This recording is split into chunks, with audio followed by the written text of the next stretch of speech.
Hi everyone, क्या हाल चाल, कैसे हैं आप लोग। आई होप आप सब अच्छे होंगे। तो रैपिड रिवीजन के इस पूरी सीरीज में आज हम बात करेंगे AS16 की। AS16 को पूरा अच्छे से रिवाइज करेंगे, ठीक है। और कहाँ से रिवाइज करेंगे सर? वही जहाँ से हम करते आए हैं, अपने हैंड रिटन समरी नोट से।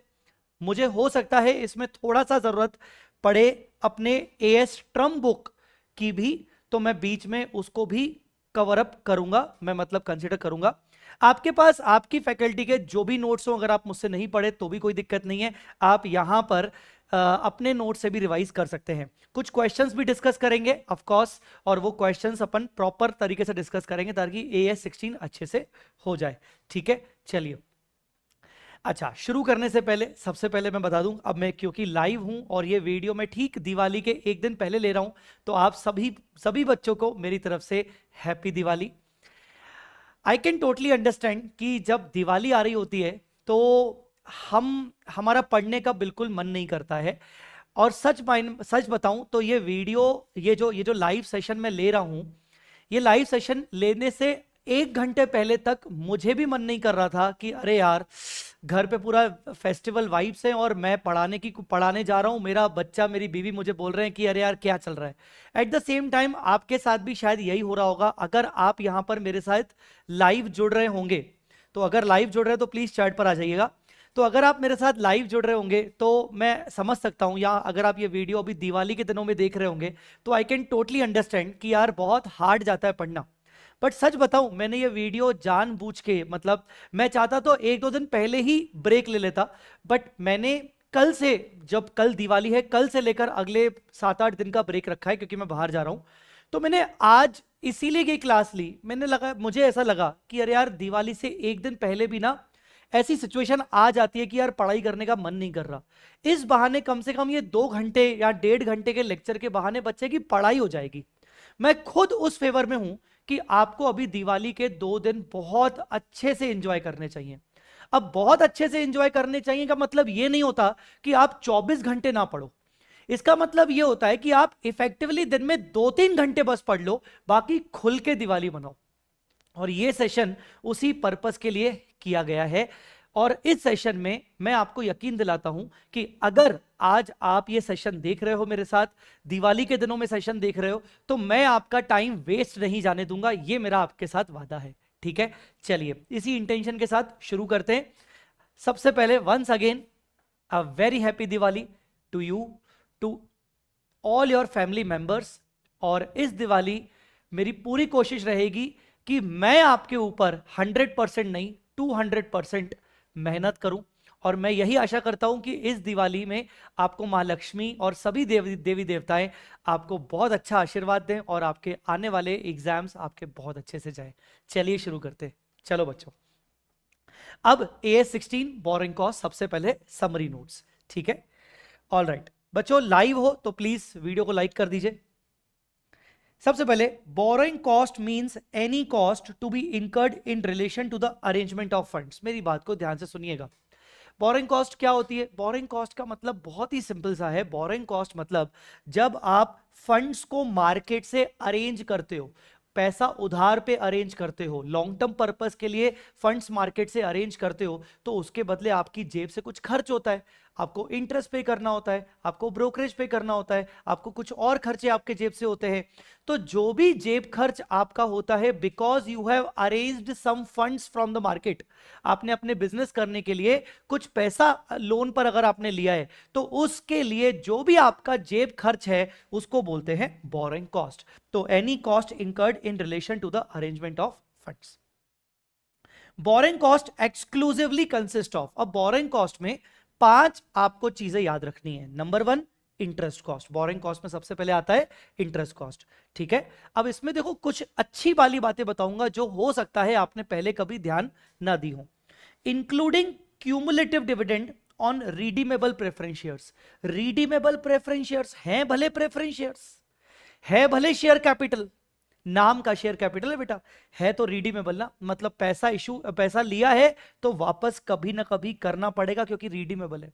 तो रिडीमेबल प्रेफरेंस शेयर्स भी एक तरीके से लोन की तरह होते हैं, बोरोइंग की तरह होते हैं। तो इसीलिए उसके ऊपर जब हम डिविडेंड पे करते हैं तो it is as good as interest. ठीक है, आई मेरी बात समझ में?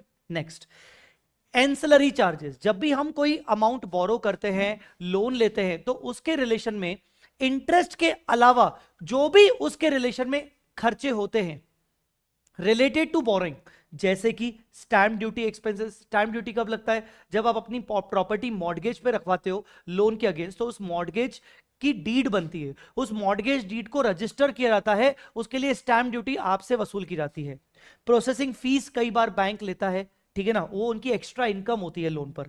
लीगल चार्जेस आपसे लिए जाते हैं, लीगल चार्जेस, वैल्यूएशन चार्जेस के नाम पर।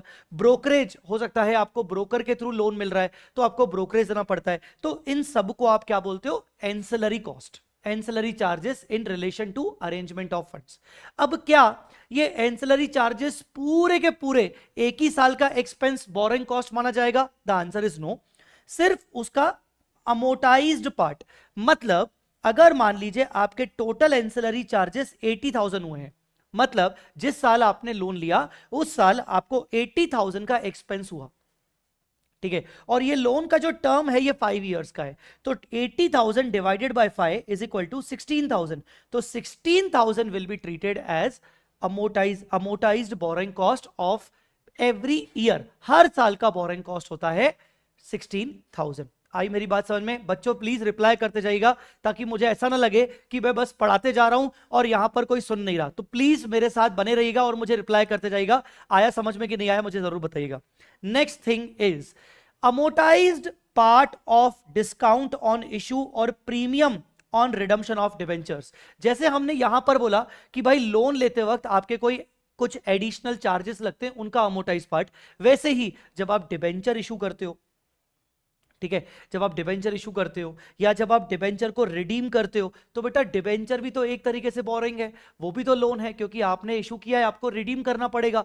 तो जब डिबेंचर को इशू किया जाता है तो डिस्काउंट पे इशू किया जाता है, तो वो भी एज गुड एज आपकी बोरिंग कॉस्ट होती है। जब डिबेंचर को रिडीम किया जाता है प्रीमियम पे, तो वो भी आपकी बोरिंग कॉस्ट है, वो भी आपका खर्चा है, बिकॉज डिबेंचर को जब आप रिडीम प्रीमियम पे कर रहे हो तो आप एक्स्ट्रा पे कर रहे हो, ठीक है। तो ये भी आपका डिस्काउंट एंड प्रीमियम भी आपका क्या बन जाता है? बोरिंग कॉस्ट, जिसको आपको अमोटाइज करना पड़ता है, जिसको आपको अमोटाइज करना पड़ता है, तो सेम अमोटाइज की तरह। तो बोरिंग कॉस्ट में एक्सक्लूसिवली 5 चीजें आती है। पहला इंटरेस्ट कॉस्ट, दूसरा एंसिलरी कॉस्ट का अमोटाइज पार्ट, तीसरा discount on issue of debentures, और premium on redemption of debentures का भी अमोटाइज पार्ट, ठीक है। The fourth one is AS 19 के अंदर लेसी की बुक्स में जब आप इंटरेस्ट रिकॉर्ड करते हो, फाइनेंस चार्जेस रिकॉर्ड करते हो, AS 19 के अंदर लेसी की बुक्स में फाइनेंस लीज के अंदर जब फाइनेंस चार्जेस रिकॉर्ड होते हैं, तो ऐसे केस में वो फाइनेंस चार्जेस को भी हम बोरिंग कॉस्ट मानेंगे। क्यों सर? क्योंकि फाइनेंस लीज में लेसी को मैक्सिमम रिस्क एंड रिवॉर्ड मिल जाते हैं, असेट एक तरीके से वो डीम्ड बायर बन जाता है, तो ये माना जाता है कि एक तरीके से लेसी ने असेट खरीदी जिसका पेमेंट वो ग्रेजुअली स्लोली बाद में देगा, और लीज लाइबिलिटी जिसको लोन की तरह माना जाता है।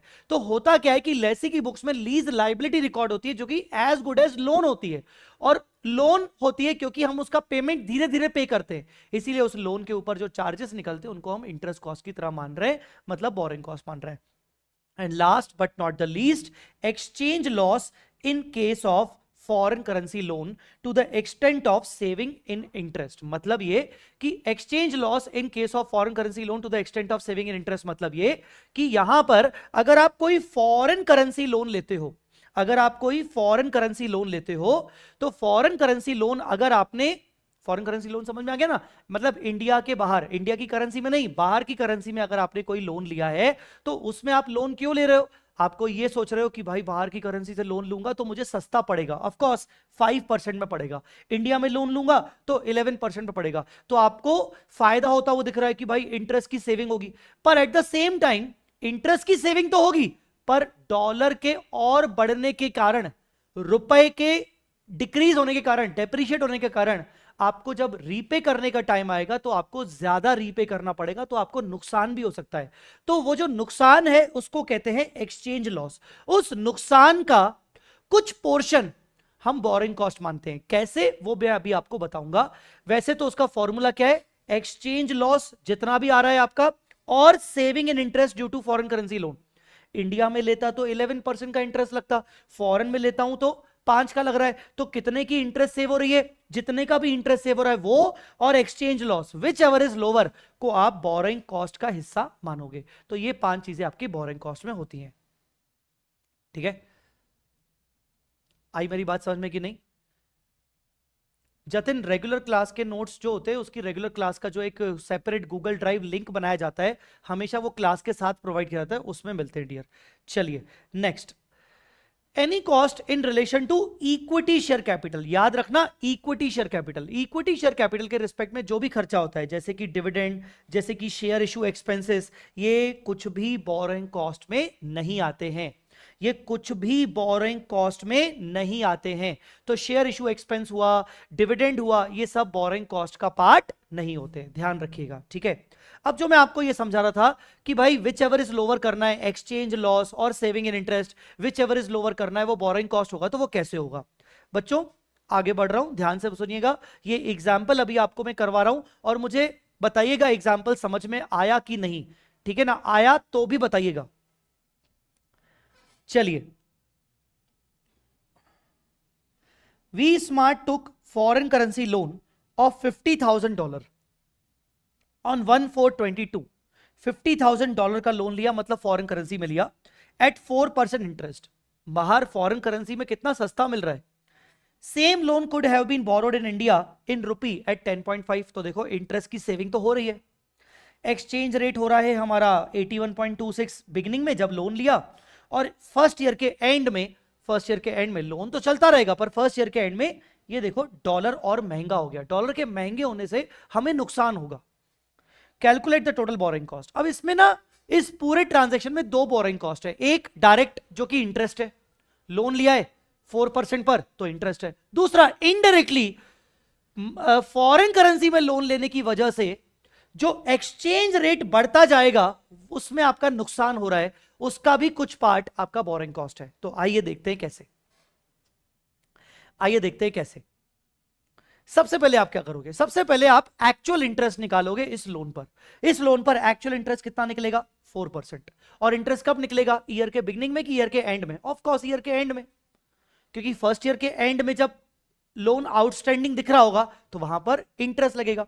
तो $50,000 का 4%, $50,000 का 4% आपका $2,000 का इंटरेस्ट निकला। $2,000 का क्या निकला? इंटरेस्ट। अब ये इंटरेस्ट डॉलर में है तो मुझे इसको रुपी में कन्वर्ट करना पड़ेगा। रुपी में कन्वर्ट करने के लिए मेरे पास रेट दिए हुए हैं 2-2, जिनमें से मुझे कौन सा रेट लेना चाहिए? ऑफ कोर्स अगर इंटरेस्ट ईयर एंड पे निकल रहा है तो मुझे रेट भी ईयर एंड का लेना चाहिए। बात समझ में आ रही कि नहीं? मुझे रेट भी ईयर एंड का लेना चाहिए। अंडरस्टूड और नॉट? तो 84.57, 84.57, तो 84.57 इज द ईयर एंड का रेट। ईयर एंड के इंटरेस्ट से मल्टीप्लाई करोगे तो आपका बोरोइंग कॉस्ट हो जाएगा 169,140। ठीक है, आई होप आपको ये पहला पोर्शन समझ में आ गया।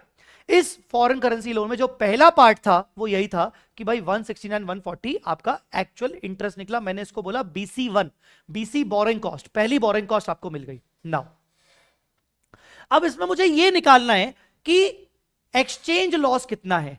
अब मुझे ये निकालना है कि इसमें एक्सचेंज लॉस कितना है। ध्यान से सुनिएगा, इसमें मुझे ये देखना है कि एक्सचेंज लॉस कितना है। एक्सचेंज लॉस कितना है मतलब कितना नुकसान हो रहा है फॉरेन करेंसी में बोरो करने की वजह से। और दूसरा ये भी देखना है कि कितना फायदा हुआ कि मैंने इंडियन रेट पे लोन नहीं लिया। चलो दोनों देखते हैं। सबसे पहले फायदा निकालते हैं, saving in interest due to foreign currency loan. आप मुझे बताइए, अगर आप यही लोन इंडिया में लेते तो 10.5% पर पड़ता, पर ये लोन $50,000 में लेते क्या? नहीं।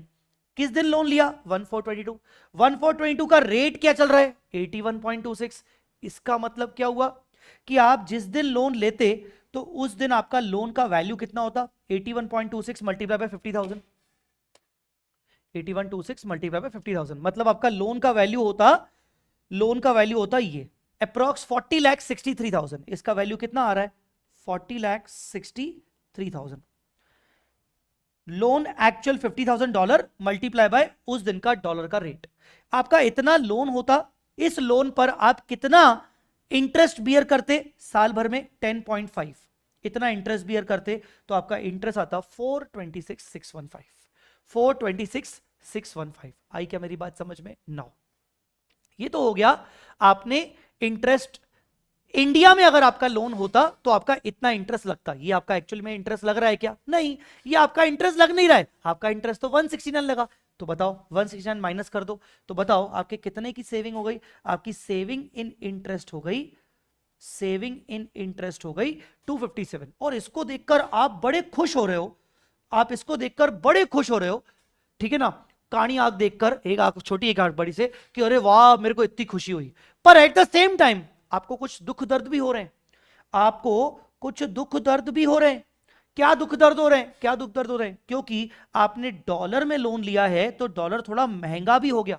तो सोचो जब रीपे करने का टाइम आएगा तो डॉलर महंगा होता जाएगा, तो आपको ज्यादा रीपे करना पड़ेगा। तो बताओ जिस दिन लोन लिया था उस दिन डॉलर, और ईयर एंड में डॉलर इतना, तो इस वजह से आपका नुकसान कितना हो रहा है? 165,500 ये लॉस हो रहा है। तो आप बोलोगे ठीक है ना यार, ये लॉस हो रहा है पर मुझे इतना गेन भी तो हुआ। इन एनी केस अगर मैं इंडिया में लोन लेता तो ये तो मेरा वैसे भी लगना था। अगर मैं इंडिया में लोन लेता तो भले मैं ये बचा लेता, अरे पर फिर भी मेरा ये तो ज्यादा ही लगता ना खर्चा। तो बल्कि अच्छा है ना, तो कुछ भी कर लो। इसका मतलब अगर मुझे यहां सेविंग हुई है मान लो 10 रुपए की, और इधर से मैं बोल रहा हूं कि मुझे 7 रुपीज का नुकसान हो गया, तो मैं नुकसान का ठीकरा ये नहीं फोड़ूंगा कि देखो डॉलर की वजह से नुकसान हुआ। मैं बोलूंगा ठीक है ना यार, इंडिया में मैं अगर लोन लेता तो वैसे भी वो 7 रुपए लगते, वो 7 रुपीज मेरे वैसे भी लगते। तो it is this 7 rupees is as good as your interest cost, because वो वैसे भी इंडिया में अगर तुम लोन लेते तो शायद ज्यादा ही लगता, 7 नहीं लगता, 10 लगता। अगर इंडिया में लोन लेते तो क्या इतना इंटरेस्ट लगता? नहीं, इतना एक्स्ट्रा लगता। तो ठीक है ना, इसको इंटरेस्ट ही मान ले। इसीलिए which ever is lower the exchange loss and the saving in interest, which ever is lower will be the borrowing cost. इसका उल्टा होता तो क्या होता? मान लो यहां पर 160 होता और ये 165 है, तो विच एवर इज लोअर 160 आता, तो मैं 160 को बोरिंग कॉस्ट मानता, बाकी का 5,500 के एक्सचेंज लॉस को मैं AS11 के हिसाब से P&L में लेके जाता। मतलब इसके मैं दो हिस्से करता, 160 को मैं AS16 में रखता और बाकी 5,500 को मैं AS11 में लेके जाता P&L में। अब मैं सिर्फ इसी को क्यों रखता? मैं बोलता भाई इंडिया में अगर लोन लेता तो मेरा एक्स्ट्रा खर्चा कितना होता? मान लो 10 रुपए, पर अभी फॉरेन करेंसी में लोन लेने से मेरा एक्स्ट्रा खर्चा कितना हुआ? 11 रुपए। तो 10 रुपए तो इन एनी सिचुएशन मेरा खर्चा हो रहा है। यहां मैं 10 रुपए बचा लेता पर यहां मेरा 11 रुपए का खर्चा हो रहा है, ठीक है ना? तो ठीक है, मेरा 10 रुपए तो इन एनी वे लगना है, चाहे मैं इंडिया से लोन लूं चाहे मैं मार्केट फॉरेन मार्केट से लूं, तो मेरा 10 रुपए इन एनी वे लगना है। तो this is not this out of 165, this 160 is not my exchange loss, it is my as good as interest. इसीलिए तो इसलिए विच एवर इज लोअर का कंसेप्ट होता है। I hope you got the point, ठीक है? चलो, तो आपको ये याद कैसे रखना है? आपको 4 स्टेप्स याद रखनी है। स्टेप नंबर 1, सबसे पहले एक्चुअल इंटरेस्ट निकालो borrowing cost per, boring foreign currency boring पर, और मल्टीप्लाई करो ईयर एंड का रेट। स्टेप नंबर 2, आप सेविंग इन इंटरेस्ट निकालोगे कि इंडिया में लोन लेता तो ओपनिंग रेट पर बिगिनिंग वाले रेट पर लोन कितना होता और उसके ऊपर इंडियन रेट के हिसाब से कितना इंटरेस्ट लगता, minus actual interest. Exchange loss, दोनों रेट्स का डिफरेंस से एक्सचेंज लॉस कितना आ रहा है। अब फोर्थ स्टेप में एक्सचेंज लॉस और saving in interest which ever is lower will be the second borrowing cost. Now the total borrowing cost will be, ये तो मेरा खर्चा हुआ ही है, प्लस बेयर मिनिमम ये खर्चा भी होना ही था चाहे मैं इंडिया में लोन लेता तो भी। तो 334,640 is my total borrowing cost.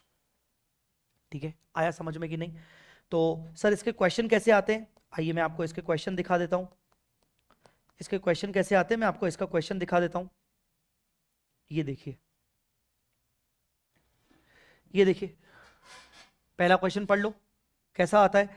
X Y taken a loan $10,000 for a specific project 5% payable annually 1 अप्रैल 13। अब देखो सबसे पहले मैं स्टेप नंबर 1 में क्या निकालूंगा? मैं स्टेप नंबर 1 में एक्चुअल इंटरेस्ट निकालूंगा। स्टेप नंबर 1 में एक्चुअल इंटरेस्ट निकालूंगा, और एक्चुअल इंटरेस्ट कितना आएगा? $10,000 multiply by 5% multiply by year and. Year and का रेट क्या है? 45 ओपनिंग है, 48 क्लोजिंग है, तो 48। तो कितना आया? 10,000 इंटू 5 इंटू 10,000 इंटू 5% इंटू 48, ये आया 24,000। फिर मैं क्या निकालूंगा? फिर मैं निकालूंगा स्टेप नंबर 2। स्टेप नंबर 2 में क्या निकालूंगा मैं? सेविंग। इंटरेस्ट मेरा सेव कितना हुआ? तो अगर मैं इंडिया में लोन लेता तो जिस दिन लोन लेता उस दिन डॉलर का रेट चल रहा था 45, तो मेरा लोन वैल्यू 10,000 इंटू 45 होता, इंटू इंडिया में लोन लेता तो 11% पर लेता, इंटू 11%। तो 10,000 इंटू 45 इंटू 11%, ये होता 49,500 माइनस 24,000 का तो मेरा वैसे भी लग गया, माइनस 24,000 का तो वैसे भी लग गया, तो ये आ गया 25,500। ये आ गया 25,500 का मेरा सेविंग। फिर मैं क्या करता? फिर मैं step number 3 exchange loss. Exchange loss कितना निकालता? 45 से 48 डिफरेंस आया 3 रुपीज का, तो $10,000 का 3 रुपीज कितना आया? 30,000। अब मैं क्या करूंगा? स्टेप 2 और स्टेप 3 मतलब सेविंग और exchange loss which ever is lower को मैं बोरिंग कॉस्ट मान लूंगा। तो स्टेप 4 में मेरी सेकेंड बोरिंग कॉस्ट हो जाएगी लोअर की 25,500। तो टोटल बोरिंग कॉस्ट कितना हो जाएगा? एक 24,000, एक 25,500। टोटल बोरिंग कॉस्ट मेरी हो जाएगी 49,500। तो टोटल बोरिंग कॉस्ट हो जाएगी 49,500। आपको 4 स्टेप में करना है। आप मुझे कमेंट करके बताइए जल्दी समझ में आया कि नहीं। नाउ नेक्स्ट चलते हैं, treatment of borrowing cost. Sir boring cost का क्या ट्रीटमेंट करेंगे? देखो बेटा, बोरिंग कॉस्ट के दो में से कोई एक ट्रीटमेंट ही हो सकता है। या तो आप कैपिटलाइज करोगे, या तो आप कैपिटलाइज करोगे, या तो आप कैपिटलाइज करोगे, या तो आप P&L में चार्ज करोगे। या तो आप कैपिटलाइज करोगे या तो आप P&L में चार्ज करोगे। ठीक है, तो कैपिटलाइजेशन और P&L। When two conditions will be satisfied, then borrowing cost will be capitalized। जब दो कंडीशन फुलफिल हो जाएं तो आप बोरिंग कॉस्ट को कैपिटलाइज करोगे। पहला, जो आपने लोन लिया है, अब सुनो स्टार्ट क्या हो रहा है। सबसे पहले लोन लोगे, लोन को मतलब बोरिंग को मैं लोन बोल रहा हूं, लोन लोगे तो उसी के ऊपर बोरिंग कॉस्ट आएगा। उस बोरिंग कॉस्ट का तुम कैपिटलाइज कब करोगे? तो कैपिटलाइज करने से पहले बोरिंग कॉस्ट से पहले बोरिंग अमाउंट जो तुमने बोरो किया है, तुमने उसको अप्लाई कहां किया है ये बताओ। तुमने उसको अप्लाई कहां किया है? क्या तुमने उसको किसी क्वालिफाइंग असेट में अप्लाई किया है? हाँ, किसी चलो क्वालिफाइंग छोड़ो, किसी असेट में अप्लाई किया है। हाँ, अगर तुमने बोरोड अमाउंट को किसी असेट में अप्लाई किया है, असेट को एक्वायर करने में, असेट को कंस्ट्रक्ट करने में, या असेट को प्रोड्यूस करने में उस बोरोड फंड्स को अप्लाई किया है, तो हां, उस बोरोड फंड्स के ऊपर जो बोरिंग कॉस्ट हो रही है वो असेट में कैपिटलाइज हो सकती है। सेकंड कंडीशन ये है कि asset must be qualified. Asset must be qualified मतलब वो असेट रेडी होने के लिए, रेडी टू यूज मतलब यूज करने के लिए रेडी होनी चाहिए, या सेल करने के लिए रेडी होनी चाहिए। और रेडी होने के लिए it should take substantial period of time. तो ये दो कंडीशन फुलफिल होनी चाहिए। आपको बोरिंग कॉस्ट को कैपिटलाइज करना है, दो कंडीशन फुलफिल करो। पहला, बोरोड अमाउंट आपने असेट को एक्विजिशन, एक्वायर, कंस्ट्रक्ट और प्रोड्यूस, इन तीनों में से किसी एक, या तो एक्वायर या तो कंस्ट्रक्ट या तो प्रोड्यूस करने में अप्लाई किया है कि नहीं। सेकंड, वो असेट क्वालिफाइंग असेट होनी चाहिए। क्वालिफाइंग असेट मतलब ऐसी asset which take substantial time to get ready for intended use और सेल। जिस असेट को रेडी करने में टाइम लगता है, सब्सटेंशियल टाइम लगता है। सब्सटेंशियल टाइम मतलब जनरली 12 मंथ्स या उससे ज्यादा। But here comes the exception. Question में अगर ऐसा कोई प्रैक्टिकल क्वेश्चन आ जाए 5 मार्क्स का, 6 मार्क्स का, 7 मार्क्स का, जहां पर नंबर ऑफ मंथ्स 11 मंथ्स लगे, 10 मंथ्स लगे, 7-8 मंथ्स लगे, तो भी तुम सब्सटेंशियल पीरियड मान लेना, भले उन्होंने अलग से नहीं बताया। ठीक है, अब period less than 12 months can also be substantial, ये डिपेंड करता है सर्कमस्टांसेस के ऊपर। तो बोरोड अमाउंट असेट को एक्वायर, कंस्ट्रक्ट या प्रोड्यूस करने के लिए लगाया गया हो, और असेट मस्ट बी क्वालिफाइंग होनी चाहिए। तो अगर ये केसेस है तो आप बोरिंग कॉस्ट को कैपिटलाइज करोगे, ऑल अदर केसेस में आप बोरिंग कॉस्ट को कैपिटलाइज नहीं करोगे। ठीक है, चलो अब बात करते हैं नेक्स्ट। अब बात करते हैं next, types of borings. Types of borings. अब बोरिंग्स कितने टाइप की होती है? तो बोरिंग दो टाइप की होती है, एक होती है स्पेसिफिक बोरिंग, एक होती है जनरल बोरिंग। स्पेसिफिक बोरिंग मतलब जनरली 1-to-1 रिलेशनशिप, मतलब एक बोरिंग है किसी एक असेट में लगेगी, या यूं कहो कि एक पर्टिकुलर स्पेसिफिक असेट में अप्लाई की जाएगी, एक स्पेसिफिक असेट में अप्लाई की जाएगी। बोलो बेटा, क्लियर हुआ कि नहीं? एक पर्टिकुलर बोरिंग एक स्पेसिफिक असेट में अप्लाई की जाएगी। क्लियर? एक स्पेसिफिक असेट में अप्लाई की जाएगी, एक नहीं के बजाय दो स्पेसिफिक असेट में अप्लाई की जाएगी। एक बोरोड अमाउंट दो पर्टिकुलर असेट में अप्लाई किया जाएगा। जनरल बोरिंग मतलब कौन सी असेट में पैसा यूज करोगे, कहां कहां पैसा यूज करोगे, मतलब उस बोरोड अमाउंट का एंड यूज क्या होगा वो पता नहीं। अब तुम असेट में भी यूज कर लो, ठीक है ना, वर्किंग कैपिटल में भी यूज कर लो, नॉर्मल एक्सपेंसेस के लिए भी यूज कर लो। ये तो जहां specific purpose and use fix है तो स्पेसिफिक बोरिंग। जनरल बोरिंग मतलब जहां एंड यूज फिक्स नहीं है, उस बोरोड अमाउंट के मल्टीपल यूजेस हो सकते हैं। ठीक है, many to many. General borrowing में यह भी हो सकता है कि बहुत सारी बोरिंग्स हैं और अलग अलग असेट्स पे पैसा लगाया जा रहा है। अब बोरिंग कॉस्ट का कैपिटलाइजेशन कैसे करेंगे? ये तो हमने देखा कि कैपिटलाइजेशन करेंगे जब दो कंडीशन फुलफिल हो जाए, एक तो असेट के एक्विजिशन कंस्ट्रक्शन प्रोडक्शन के लिए यूज हुआ और दूसरा क्वालिफाइंग असेट हो। अब कैपिटलाइजेशन करेंगे कैसे? सबसे पहले उसमें स्पेसिफिक की बात कर लेते। स्पेसिफिक बोरिंग का कैपिटलाइजेशन कैसे होगा? तो borrowing cost shall be capitalised to the asset based on capitalisation period. Just हाँ, borrowing cost should be capitalized to the asset based on capitalization period. Now what is this capitalization period? भाई सीधी बात है, capitalisation period मतलब पूरे साल भर में कितना टाइम होता है? 12 महीने। तो ये तो डिपेंड करता है ना कि लोन किस दिन लिया, उस दिन के बाद ही कैपिटलाइजेशन करोगे। इंटरेस्ट जब से लगेगा तब से ही कैपिटलाइज करोगे। बोरिंग कॉस्ट पे खर्चा किस दिन किया तभी कैपिटलाइज करोगे। आपने इमेजिन करो, आपने अप्रैल में लोन ले लिया, इंटरेस्ट कब से लग रहा है? अप्रैल में, पर आपने लोन को यूटिलाइज ही नहीं किया टिल जुलाई। जुलाई तक आपने कोई एक्सपेंस नहीं किया। तो मुझे बताइए, अप्रैल मई जून जुलाई कोई एक्सपेंस हुआ नहीं, तो बोरिंग कॉस्ट कैपिटलाइज होना ही नहीं चाहिए। बिकॉज आप कैपिटलाइज किस में कर रहे हो? असेट की कॉस्ट में। असेट की कॉस्ट ही इनकर नहीं हुई है अप्रैल मई जून में। Have you got understood this? Have you understood this और नॉट? तो there are so many circumstances but these are common sense कि यार जब तक इंटरेस्ट नहीं लग जाता। अब मुझे बताओ, आपने बोरोइंग किया मई में, जब अप्रैल में आपका लोन ही नहीं था तो क्या अप्रैल के मंथ का इंटरेस्ट कैपिटलाइज करोगे? अरे इंटरेस्ट ही नहीं निकलेगा। तो देयर आर कॉमन सेंसेस कि भाई अमाउंट इंटरेस्ट किस दिन से लगा, पहला खर्चा किस दिन से स्टार्ट हुआ, ये सबका कॉमन सेंस है। तो स्पेसिफिक बोरिंग कॉस्ट में आप वो पीरियड कैसे निकालोगे कि भाई इस डेट से लेकर इस डेट तक, इस डेट से लेकर इस डेट तक, इस इतने पीरियड का कैपिटलाइजेशन, इतने पीरियड का जो बोरिंग कॉस्ट होगा वो कैपिटलाइज करेंगे। मतलब साल में मान लो 12 मंथ्स होते हैं, 1 अप्रैल to 31 March.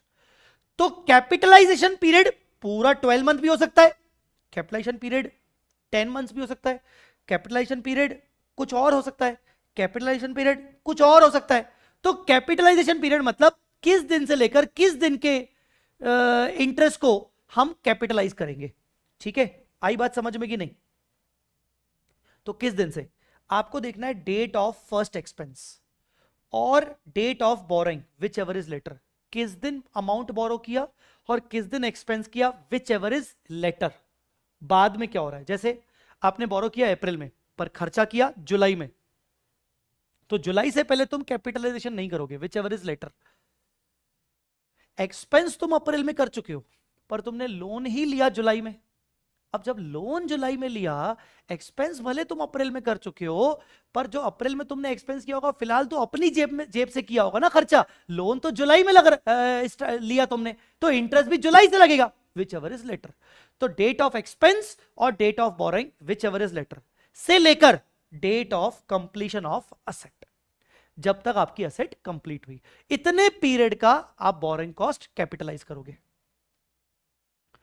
If there are multiple expenditures on the different dates, full amount shall be capitalise with effect from the first expense only. मैं आपको एग्जांपल दिखा रहा हूं, रेफर एग्जांपल नंबर 6 लिखा भी है मेरे ट्रम बुक का।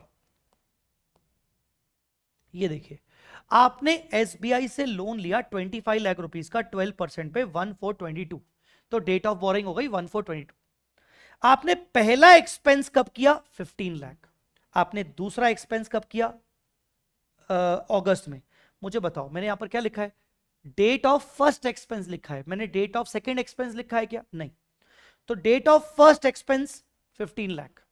तो आप बोरिंग कॉस्ट कैपिटलाइजेशन किस दिन से करोगे? अप्रैल और मई, विच एवर इज लेटर, मतलब मई। कंस्ट्रक्शन कंप्लीट कब हुआ? 28 फेब। तो से लेकर डेट ऑफ कंप्लीशन, तो मुझे बताओ कहां से? मई।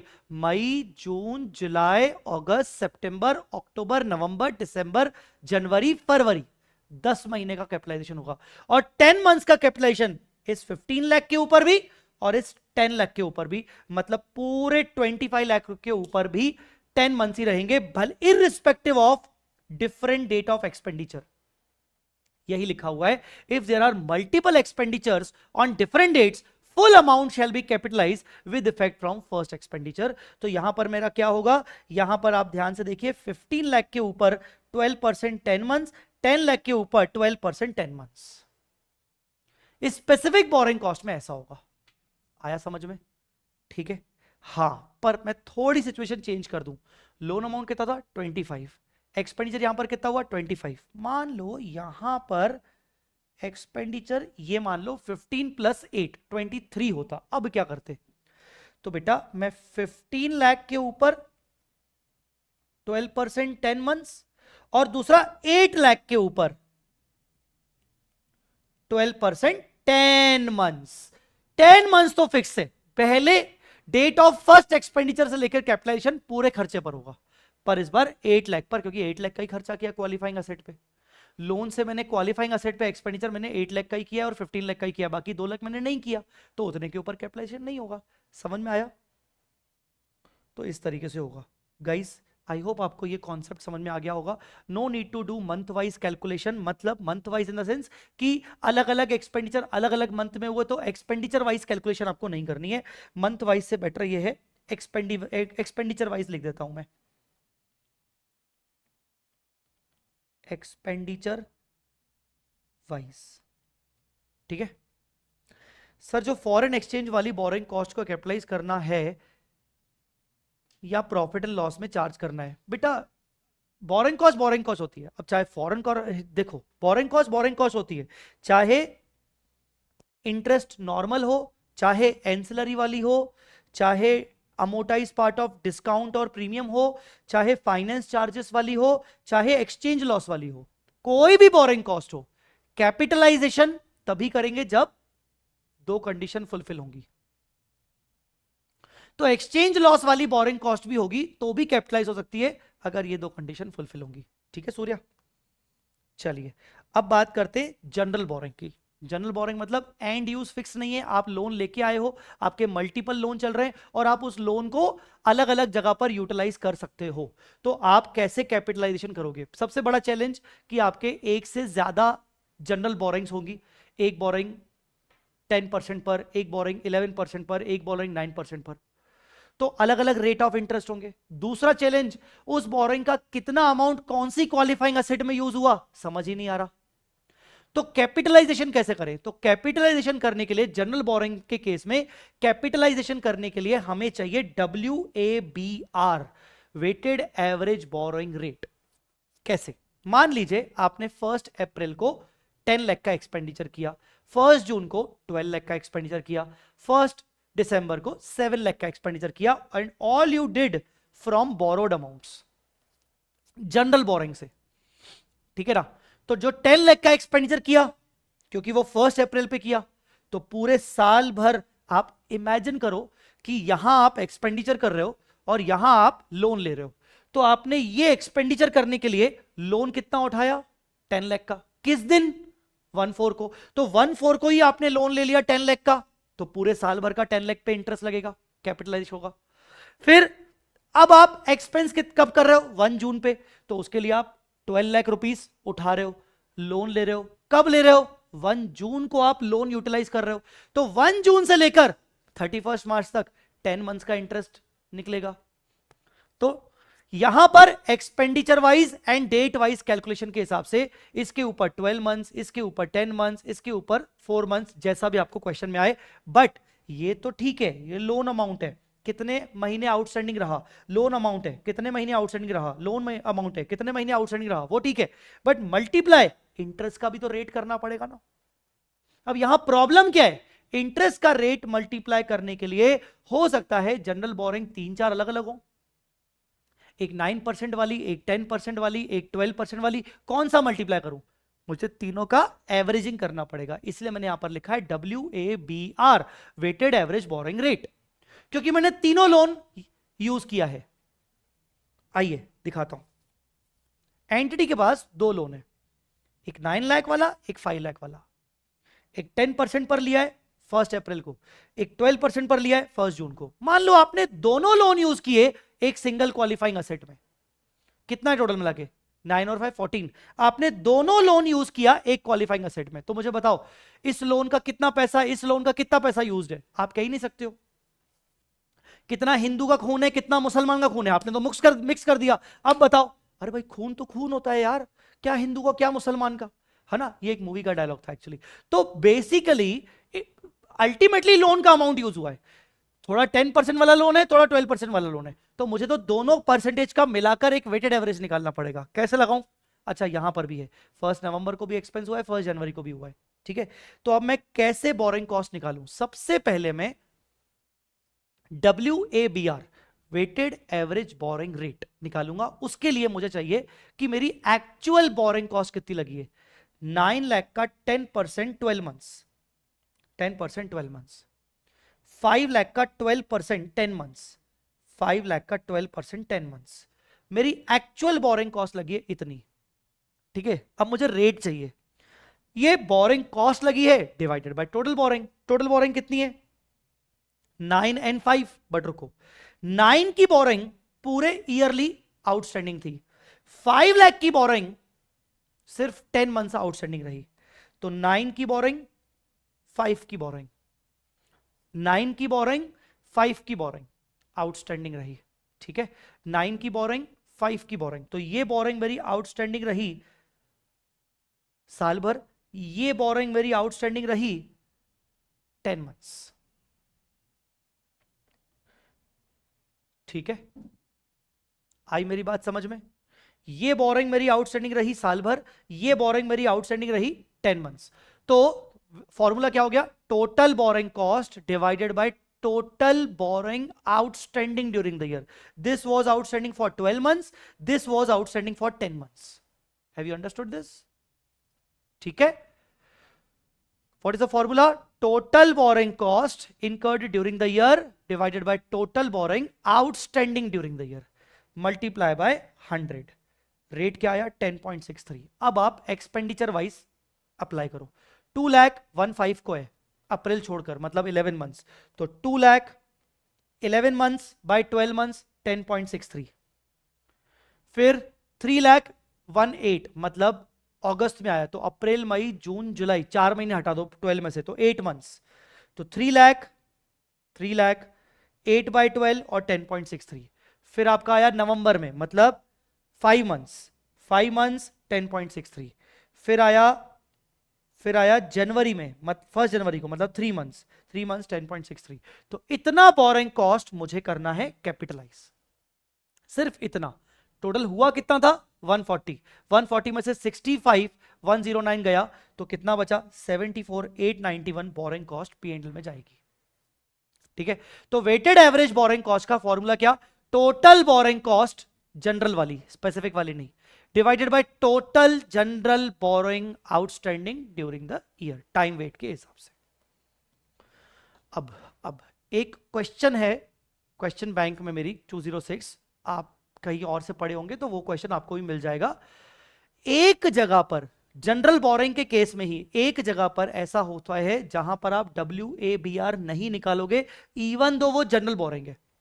No need to calculate WABR if total general borrowing are less than total expenditure on different dates. मैं आपको दो क्वेश्चन दिखाता हूं और दोनों क्वेश्चन मैं आपके साथ डिस्कस करूंगा.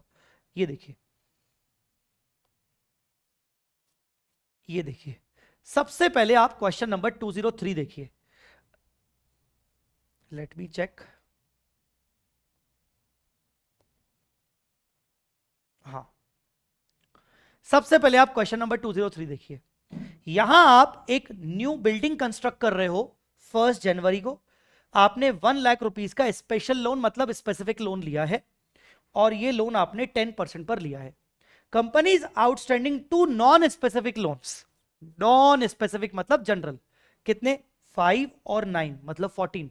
अलग अलग रेट पे. दोनों में डेट नहीं दिया हुआ मतलब पूरे साल भर आउटस्टैंडिंग होगा. सबसे पहले तो आप इनका वेटेड एवरेज बोरोइंग रेट निकाल लो. तो देखो हमने क्या किया, 5 लाख का 11% और 9 लाख का 13%. 5 लाख 9 लाख. आपने टोटल बोरिंग कॉस्ट निकाल लिया. Total borrowing cost divide by total borrowing outstanding during the year. ये भी 12 मंथ आउटस्टैंडिंग, ये भी 12 मंथ आउटस्टैंडिंग, मतलब divide by as it is सीधा 5 + 9 14. ये आपका रेट आ गया, वेटेड एवरेज बोरिंग रेट आ गया 12.285. डन. अब आप बिल्डिंग के ऊपर अलग अलग डेट्स पे एक्सपेंस कर रहे हो. सबसे पहले आप जनवरी में किया. जनवरी मतलब 1 जनवरी, 1 अप्रैल, 1 जुलाई, 1 दिसंबर. तो सबसे पहले आपने जनवरी में किया कितना? 2 लाख का. कहां से किया? कहां से किया मतलब 2 लाख रुपीस आपने कहां से यूटिलाइज किए? स्पेसिफिक लोन से या जनरल लोन से? दोनों अवेलेबल थे. अगर जिस दिन आप एक्सपेंस कर रहे हो उस दिन अगर दोनों लोन अवेलेबल हैं तो आप पहले किसको प्रायोरिटी दोगे? स्पेसिफिक लोन को. तो आउट ऑफ 2 लाख आपने स्पेसिफिक लोन यूज किया 1 लाख. बाकी का आपने लोन यूज किया 1 लाख. बाकी का आपने लोन यूज किया 1 लाख जनरल से. ठीक है. और स्पेसिफिक लोन तो था ही 1 लाख, मतलब वो पहले बार में यूज हो गया. मतलब अगली बार अप्रैल वाला एक्सपेंस पूरा जनरल से, जुलाई वाला एक्सपेंस पूरा जनरल से और दिसंबर वाला एक्सपेंस पूरा जनरल से. तो आइए कैलकुलेशन करें, कैपिटलाइजेशन करें. कैसे होगा? सबसे पहले आपने 2 लाख का एक्सपेंस किया, उसके दो हिस्से 1 लाख एंड 1 लाख. एक स्पेसिफिक से हुआ, एक जनरल से हुआ. इस तरीके से ना आप फॉर्मेट बना सकते हो कि आप किस दिन पे एक्सपेंस कर रहे हो, एक्सपेंडिचर कितना है, सोर्स, वो एक्सपेंडिचर यूज कहां से किया, कौन सी बोरिंग से किया, वर्किंग बता सकते हो और फिर फाइनल बता सकते हो कि कितना बोरिंग कॉस्ट कैपिटलाइज हुआ. तो 1 लाख स्पेसिफिक लोन से यूज किया तो स्पेसिफिक लोन का रेट कितना है? 10%. तो 10%. अब मैंने आपको बोला था कि स्पेसिफिक के केस में from the date of expense और date of loan whichever is earlier, whichever is later. तो डेट ऑफ लोन भी यही है, डेट ऑफ एक्सपेंस भी यही है. पूरे साल भर का इंटरेस्ट कैपिटलाइज कर लिया आपने. जनरल का बाकी का 2 लाख में से 1 लाख जनरल से हुआ और ये रेट पर आपने किया. इंटू 12/12 करो नहीं करो एक ही बात है, आ गया. अगला खर्चा आपने किया 250. कब किया? अप्रैल 2007 में. अप्रैल में किया तो अप्रैल में किया मतलब जनवरी फरवरी मार्च छोड़ दो. अच्छा, this is a calendar year. Sir पता कैसे चलेगा? बेटा क्वेश्चन में लिखा रहेगा. सर वो 1 जनवरी लिखा है, 1 जनवरी से दिसंबर, तो अज्यूम भी कर सकते हो कैलेंडर ईयर, पर क्वेश्चन में आएगा एग्जाम में, डोंट वरी, टेंशन मत लो. अप्रैल में किया तो 9 मंथ्स के लिए कैपिटलाइजेशन आउट ऑफ जनरल. जुलाई में किया तो 6 मंथ्स का कैपिटलाइजेशन आउट ऑफ जनरल और दिसंबर में किया तो 1 मंथ का कैपिटलाइजेशन आउट ऑफ जनरल. तो कुल मिला के आपने इतना बोरिंग कॉस्ट कैपिटलाइज कर दिया इंक्लूडिंग स्पेसिफिक. याद रखें, इंक्लूडिंग स्पेसिफिक. ये स्पेसिफिक है, ये जनरल जनरल जनरल जनरल. तो इतना आपने बोरिंग कॉस्ट कैपिटलाइज कर लिया. ठीक है. P&L में कितना जाएगा? तो देखें आपका बोरिंग कॉस्ट था कितना? 172 जनरल वाला था और 10 था स्पेसिफिक वाला, मतलब 182 जनरल प्लस स्पेसिफिक मिला के. उसमें से 74 जनरल प्लस स्पेसिफिक मिला के माइनस कैपिटलाइज कर लिया. तो ये बाकी बचा आपका बोरिंग कॉस्ट, P&L में जाएगा. इस क्वेश्चन में ध्यान से देखिए, आपका टोटल एक्सपेंडिचर देखो और टोटल लोन देखो. 5 + 9 14 + 1 15. लोन कितना है? टोटल बोरिंग 15 लाख की, टोटल बोरोइंग 15 लाख की, जबकि आपका एक्सपेंडिचर कितना है, एक्सपेंडिचर कितना है, 2, 2.5, 4.5, 1.2, 2, 2.5, 4.5, 1.2, मतलब 10.2। एक्सपेंडिचर कम है, लोन का वैल्यू ज्यादा है, कोई दिक्कत नहीं। मैंने देखो यहां पर क्या बोला, no need to calculate WABR if total general borrowing are less than total expenditure. अगर एक्सपेंडिचर बढ़ जाए, बहुत ज्यादा हो जाए और जनरल लोन बहुत कम है, तो WABR नहीं लग सकता। एग्जाम्पल दिखा रहा हूं क्वेश्चन नंबर 206 में, यहां देखो, ध्यान से तुम यहां देखो। सबसे पहले तो took a loan from financial institution 25 lakh for the construction of building.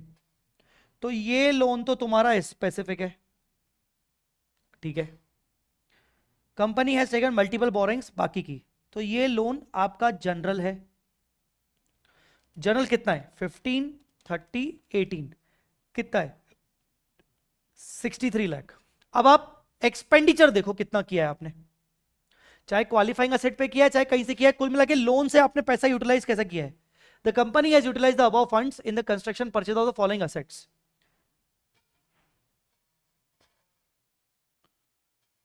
25 lakh का एक्सपेंडिचर आपने किया फॉर बिल्डिंग, तो बिल्डिंग का टोटल एक्सपेंडिचर 70 है, उसमें से 25 तो चलो आउट ऑफ स्पेसिफिक हो गया, तो बाकी 70 माइनस 25 कितना बचा, 45। अब आप गिनो, 45, 22, 45, 22, 90 और 43। ओ भाई साहब, total expenditure 2 crore, total expenditure 2 crore. Expenditure is more than the borrowed amount. You cannot calculate the WABR. So what will you do? WABR मैंने निकाला है यहां पर किसी काम का नहीं है, तो सर क्या करोगे, सर क्या करोगे। ऐसे केस में आप पहले जनरल बोरिंग कॉस्ट निकाल लो। 15 लाख का 8%, 30 लाख का 15%, 18 लाख का 10%, निकालो, चलो निकालो। 15 लाख का 8%, 120, 30 लाख का 15%, 450, 18 लाख का 10%, 180। टोटल जनरल बोरिंग कॉस्ट निकालो, 750। अब रेट मत निकालो, इस 750 को एक्सपेंडिचर के प्रपोर्शन में अलोकेट कर लो, एक्सपेंडिचर के प्रपोर्शन में अलोकेट कर दो। 750 का टोटल इंटरेस्ट है, उसको building, furniture, plant machinery, factory, चारों में डाल दो। और बिल्डिंग भी कितना, 450 का, बिल्डिंग के अंदर आप 450 का अमाउंट लोगे, बिकॉज आउट ऑफ टोटल 70, 25 तो आपने स्पेसिफिक से यूज कर ली थी, तो रिमेनिंग आपने जनरल से यूज किया होगा फॉर द रिमेनिंग, ठीक है। तो ये अच्छा, इसका ओवरऑल मतलब क्या हुआ, ओवरऑल मतलब ये है कि लोन कम है, एक्सपेंडिचर ज्यादा है, मतलब अपनी जेब से भी खर्चा किया गया है, तो टोटल इंटरेस्ट को इस एक्सपेंडिचर के प्रोपोर्शन में अलोकेट कर दो। आई बात समझ में, टोटल एक्सपेंडिचर को अलोकेट कर दो। फिर जब आप अलोकेट कर लोगे तो interest allocated to building, capitalise to building, interest allocated to furniture, furniture qualifying asset नहीं होती जनरली, तो P&L। Interest allocated to plant and machinery, अगर क्वालिफाइंग असेट है तो capitalise. Interest allocated to factory shed, capitalise. नीचे बता भी रहा है, construction of building, plant machinery, factory shed was completed on 31 March, मतलब qualifying asset. Readymade furniture was purchased directly from the market, मतलब फर्नीचर नॉन क्वालिफाइंग असेट है, तो interest in respect of building capitalise, in respect of furniture P&L, in respect of plant machinery capitalise, in respect of factory capitalise. ये question अब आपको समझ में आ गया होगा, मैंने आपको 2 क्वेश्चन करवाए, तरीका बता दिया कि आप कैसे आगे बढ़ सकते हो। Guys, have you understood this concept? AS 16 में मोटा मोटी कॉन्सेप्ट यही था, बट हाँ एक और कॉन्सेप्ट है AS16 का लास्ट में, जो एक छोटा सा थ्योरेटिकल पॉइंट है, वो भी बस सुनते हुए जाओ ध्यान से। अच्छा, ये थ्योरेटिकल पॉइंट से पहले एक छोटा कॉन्सेप्ट और है कि अगर आप बोरोड फंड्स को टेम्पररी इन्वेस्ट करते हो, फंड्स बोरो करके आए पर आपने टेम्पररी कहीं और इन्वेस्ट कर दिया टेम्पररी कहीं और, वहां से जो आपको इनकम आ रही है उसको आप बोलते हो टेम्पररी इनकम। आपने अनयूज्ड बोरोड फंड्स को इन्वेस्ट कर दिया, वहां से आपने इनकम कमाई, उस इनकम को आप P&L में मत लेके जाना, टोटल बोरिंग कॉस्ट से माइनस कर देना, should be deducted against the total borrowing cost. मान लो आपकी टोटल बोरिंग कॉस्ट है 2 लाख रुपीस की, इनकम आ रही है टेम्पररी आपकी 10,000, तो 2 लाख माइनस 10,000 190 का आप ट्रीटमेंट करोगे, आइदर कैपिटलाइज और P&L और बोथ, जो भी। ठीक है, नाउ लास्ट कंसेप्ट, उसके बाद मैं आपके साथ एक आध क्वेश्चन और डिस्कस कर लूंगा। Last concept capitalisation of borrowing cost के ऊपर ही एक लास्ट कंसेप्ट है, ध्यान से सुनिएगा बच्चों। बस नेक्स्ट 15 मिनट्स मैक्स 20 मिनट्स में we are completing this AS16 along with question discussion, जैसा मैं अभी आपके साथ करता आया हूं।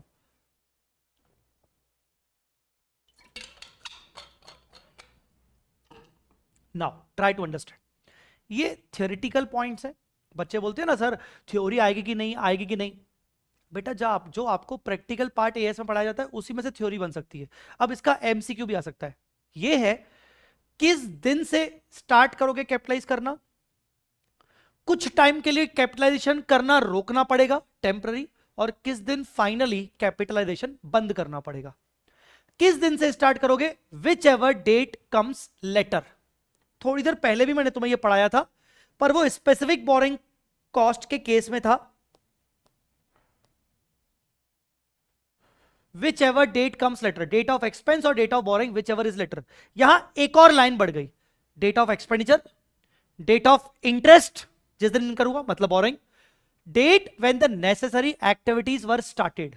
नेसेसरी एक्टिविटीज वर स्टार्टेड मतलब मान लो तुम्हें बिल्डिंग बनानी है, एक लैंड पे तुम्हें बिल्डिंग बनानी है, जाके तुम फावड़ा लेके जाके करोगे क्या, नहीं ना। लैंड बनानी है उसके लिए पहले तुम एक्सपर्ट्स को हायर करोगे, आर्किटेक्ट को हायर करोगे, इंजीनियर को हायर करोगे, उससे तुम पूरा मैप बनवाओगे, डिजाइन बनवाओगे। ये सब क्या है, necessary activities.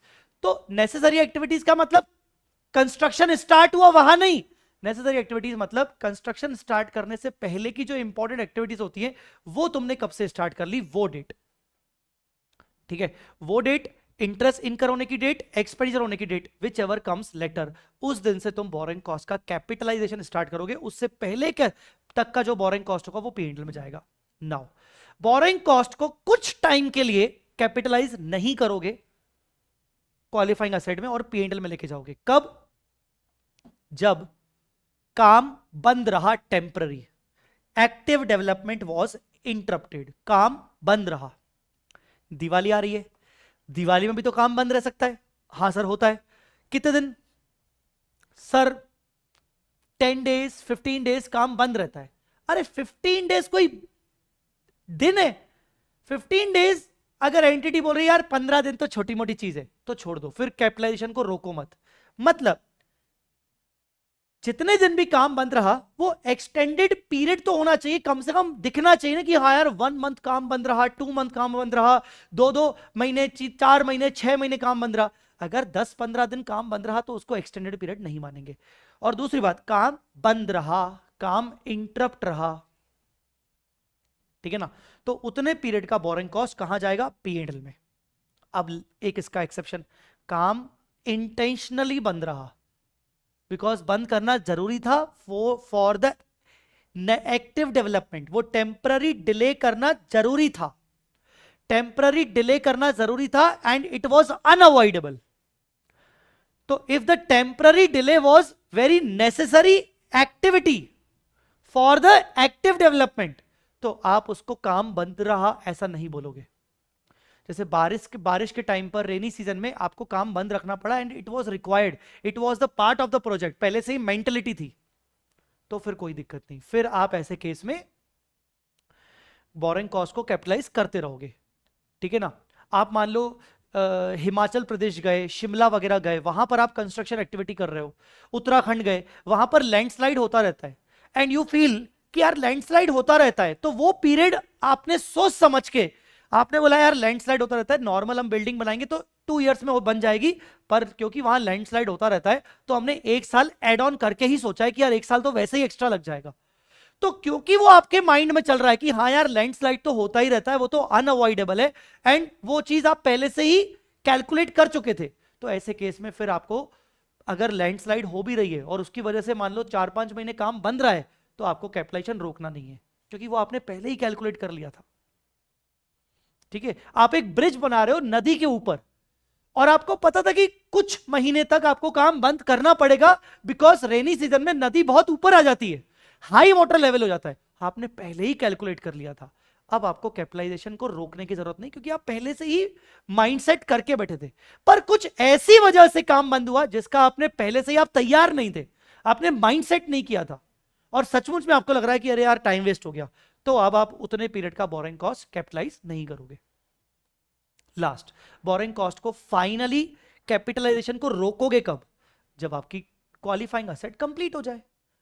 Capitalization should cease when substantially all the activities necessary to prepare the qualifying asset for intended use or sale are complete. मतलब capitalization should cease. Cease मतलब बंद करना. When all the activities are completed. All the activities for use of the asset और for sale of the asset. Use क्यों? PP use करते हो. Cell क्यों? हो सकता है इन्वेंट्री हो, इन्वेंट्री सेल करते हो. अगर कैपिटलाइजेशन अगर आपका कंप्लीशन पार्ट्स में हो रहा है, तो क्या वो पार्ट इंडिविजुअली सेल और यूज हो सकता है? हाँ, तो उसका सेसेशन कर दो, बाकी पार्ट का मत करो. ठीक है, ये एग्जांपल अलग से पढ़ लीजिएगा. ठीक है, चलो और बच्चों और दैट्स इट. एक क्वेश्चन मुझे याद आ रहा है, मैंने शायद अपनी क्लास में करवाया था वो question.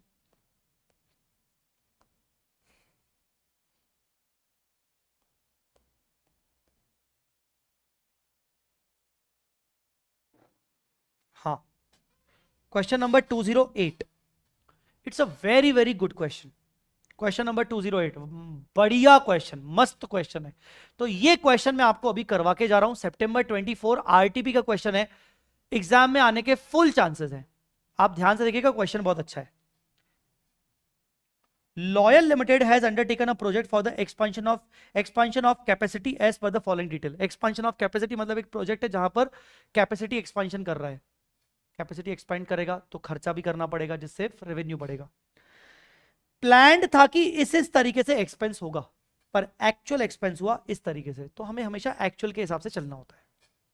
Company pays to its bank interest at a rate of 15% which is debited on a monthly basis. Interest monthly basis पे लग रहा है, तो हमें मंथली बेसिस पे कैपिटलाइजेशन करना पड़ेगा. During the half of the year company had 20 lakh का ओवरड्राफ्ट अप टू 31 दिसंबर. 20 लाख का ओवरड्राफ्ट था कंपनी के पास, मतलब कंपनी ने 20 लाख की ओवरड्राफ्ट फैसिलिटी रखी थी, जिसमें एक्सपेंस किया है सिर्फ 4 का, एक्सपेंस किया है 795 का. यहां तो किया भी नहीं है, यहां तो बहुत कम किया है, यहां भी बहुत कम किया है. ठीक है, चलो. जनवरी में कंपनी के पास सरप्लस कैश आ गया, मतलब लोन यूज ही नहीं हुआ. फिर फरवरी में अगेन कंपनी के पास 14 लाख की ओवरड्राफ्ट फैसिलिटी हो गई. 14 लाख की ओवरड्राफ्ट फैसिलिटी हो गई, और मार्च में आते आते ये फैसिलिटी 30 लाख की हो गई. Company had a strike during December में ना स्ट्राइक हो गई, तो काम बंद रहा होगा स्ट्राइक की वजह से. अरे यार ये थोड़ी प्लान थी, तो सस्पेंशन भी करना पड़ेगा. Hence could not continue the work in the December. However, the substantial administration work related to the project was strike के बावजूद दिसंबर में एडमिनिस्ट्रेशन काम चल रहा था. On site work was again commence. हाँ, ऑन साइट वर्क बंद था, पर एडमिनिस्ट्रेशन काम चल रहा था, हो सकता है अपने को कंटिन्यू रखना पड़े. फिर जनवरी से वापस से ऑन साइट काम शुरू हुआ और 31 मार्च तक चलता रहा. Assume that expenditure was incurred on the first day of each of the month. Calculate interest to be capitalized along with the reason wherever necessary. Assume overdraft will be less if there is no actual capital expenditure. अब देखो बढ़िया question है, कैसे solve करना है. सबसे पहले आपने 1 अक्टूबर पे बात करते हैं, क्योंकि आपने first day of each month बोल रहे हो, आप एक्सपेंडिचर कर रहे हो. तो फर्स्ट एक्सपेंडिचर आपने कब किया? 1 अक्टूबर को 4 लाख। 4 लाख। आपकी ओडी फैसिलिटी कितनी थी? 20 लाख की। अरे भाई ओडी भले 20 लाख की थी, मैंने यूज तो 4 लाख किया ना, तो कैपिटलाइजेशन अप टू 4 लाख ही होगा। 20 लाख का लोन लेके मैं यूज 4 लाख कर रहा हूं, तो खर्चा इंटरेस्ट भले लगेगा 20, मतलब बेसिकली मेरे पास 20 लाख की लिमिट है, उसमें से यूज कितना कर रहा हूं? 4 लाख। तो इंटरेस्ट भी किस पे लगेगा? 4 लाख पे। तो 4 लाख पे इंटरेस्ट लगेगा किस रेट पर? 15% पर 1/12, क्योंकि मंथली लगेगा। तो इंटरेस्ट कैपिटलाइज हो गया 5000। ठीक है। और बोरिंग कॉस्ट कितना था? सॉरी, एक्सपेंडिचर कितना था? 4 लाख। तो 4 लाख एंड 5000, टोटल लोन कितना हो गया? 45। सर ये 45 का लोन कैसे हो गया? देखो, आपको एक लिमिट सेट करके दी है बैंक ने कि आप अप टू 20 लाख तक का पैसा विड्रॉ कर सकते हो। आपने कितना विड्रॉ किया? 4 लाख। 4 लाख के ऊपर इंटरेस्ट चार्ज करेगी बैंक 5000, तो 5000 भी आपके लोन में जोड़ देगी। आपसे 5000 अलग से कैश में नहीं लिए जा रहे, आपके लोन में ही जोड़ दिए जा रहे हैं। तो लॉजिकली आपके पास 20 लाख की लिमिट थी, जिसमें से आपने 4 लाख यूज कर ली, बची 16 लाख, उसमें से 5000 का इंटरेस्ट लगा, तो लिमिट आपकी और कम हो गई। मतलब इंटरेस्ट भी आपके लोन का पार्ट हो गया, जुड़ गया। तो ये जुड़ गया। ठीक है। क्यूमुलेटिवली अभी तक का एक्सपेंडिचर 4,05,000 ही हुआ है। नाउ 1 नवंबर को एक्सपेंडिचर कितना हुआ? 795। आ जाइए, 795। 795 फर्स्ट को हो गया 795। तो अब बताओ यहां पर इंटरेस्ट 12 लाख पे कैसे लग रहा है? 12 लाख पे ऐसे लग रहा है कि आपका ओपनिंग लोन कितना चल रहा था? 4,05,000। ड्यूरिंग द ईयर आपने कितने यूज किए? 795। तो 405 795 मिलके कितना हुआ? 12 लाख। इंटरेस्ट कब लग रहा है? At end of month. Month end पे इंटरेस्ट लग रहा है, मंथ एंड पे। जब मंथ एंड पे इंटरेस्ट लग रहा है, तो मंथ के बिगनिंग में आउटस्टैंडिंग अमाउंट कितना था? 405। ड्यूरिंग द मंथ आपने कितना एक्सपेंडिचर किया? 795। टोटल आपका एक्सपेंडिचर, टोटल आपका मंथ एंड में आउटस्टैंडिंग अमाउंट हो गया 12 लाख। 12 लाख के ऊपर 15% 1/12 इंटरेस्ट लगा, कैपिटलाइज हो गया, और ये आपके लोन में भी जुड़ गया। लोन कितना था? 405 यूज किया, ये कुल मिला के 12, 12 में 15 ऐड हो गया इतना, तो 12 15 आपका आउटस्टैंडिंग लोन हो गया। दिसंबर में आपका एक्सपेंडिचर नहीं हुआ, नहीं हुआ, एक्सपेंडिचर नहीं हुआ, पर क्योंकि एडमिनिस्ट्रेशन वर्क चालू था, क्योंकि एडमिनिस्ट्रेशन वर्क चालू था, तो आप कैपिटलाइजेशन कंटिन्यू कर रहे हो। 12 15 मल्टीप्लाई बाय 15% इंटू 1/12, तो आपका इतना इंटरेस्ट कैपिटलाइज हुआ, और वो आपके आउटस्टैंडिंग लोन को बढ़ा देगा। कुल मिला के आउटस्टैंडिंग लोन 1230 हो गया। ठीक है। जनवरी में आओ, ये बोल रहा है सरप्लस कैश इन जनवरी। जनवरी में आपके पास सरप्लस कैश था, मतलब जनवरी में आपने एक्सपेंडिचर जरूर किया 50,000 का, बट ये ओन पॉकेट से किया, लोन से नहीं किया। हा हा हा हा हा, लोन से नहीं किया, आउट ऑफ ओन पॉकेट से किया। ठीक है, चलो ये हो गया, ये हो गया। अब आपका टोटल 50,000 एक्सपेंडिचर मिलाकर आपका टोटल एक्सपेंडिचर टिल डेट कितना हो गया? 1280 188। ठीक है। अब आते हैं फरवरी। फरवरी में कितना एक्सपेंस किया आपने? 2 लाख का, ये हो गया 2 लाख। पर फरवरी में आपकी ओडी लिमिट कितनी चल रही थी? फरवरी में आपकी ओडी लिमिट थी 14 लाख की, जबकि अभी तक आप एक्सपेंस कितना कर चुके हो आउट ऑफ लोन? 1230 आप यूटिलाइज कर चुके हो, 1230 आप यूटिलाइज कर चुके हो, और 1230 प्लस 2 मतलब 1430।